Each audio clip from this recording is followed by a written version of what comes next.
ലോക നാവിക ഭൂപടത്തിന്റെ വ്യാപാര മേഖലയിലേക്ക് വാതിൽ തുറന്ന് വിഴിഞ്ഞം അന്താരാഷ്ട്ര തുറമുഖം.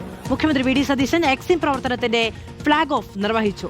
കേരളത്തിന്റെ തീരദേശ മേഖലയെ ബന്ധിപ്പിച്ചുകൊണ്ടുള്ള സംസ്ഥാന സർക്കാരിന്റെ പദ്ധതിയായ മിഷൻ സമുദ്രയുടെ ലോഗോ ലോഞ്ചും ചടങ്ങിൽ നടന്നു. അതേസമയം വന്ദേമാതരം ഉൾപ്പെടെ കേന്ദ്രവിരുദ്ധ നീക്കത്തിൽ അതൃപ്തി പ്രകടിപ്പിച്ച BJP പരിപാടി ബഹിഷ്കരിച്ചു.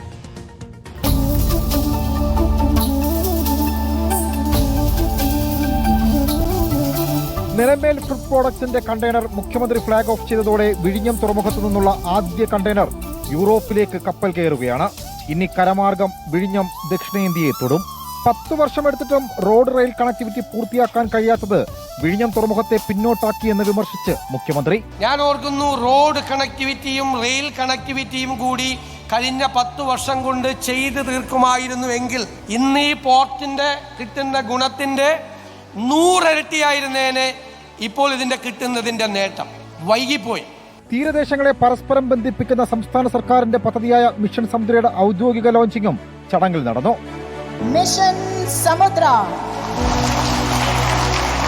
ലോകത്താനമായി മാറിക്കൊണ്ടിരിക്കുന്ന വിഴിഞ്ഞം പദ്ധതി എക്സിം ചരക്ക് നീക്കത്തിന് തുടക്കമിട്ടപ്പോൾ കേന്ദ്ര തുറമുഖ മന്ത്രി സർബാനന്ദ സോനോവാൾ ചടങ്ങ് ബഹിഷ്കരിക്കുകയാണുണ്ടായത്. വന്ദേമാതരം ഉൾപ്പെടെ കേന്ദ്രവിരുദ്ധ നീക്കത്തിലെ അതൃപ്തിയാണ് സംസ്ഥാന BJP നേതാക്കളടക്കം പരിപാടി ബഹിഷ്കരിക്കാൻ ഇടയായത്. റിപ്പോർട്ടർ, തിരുവനന്തപുരം.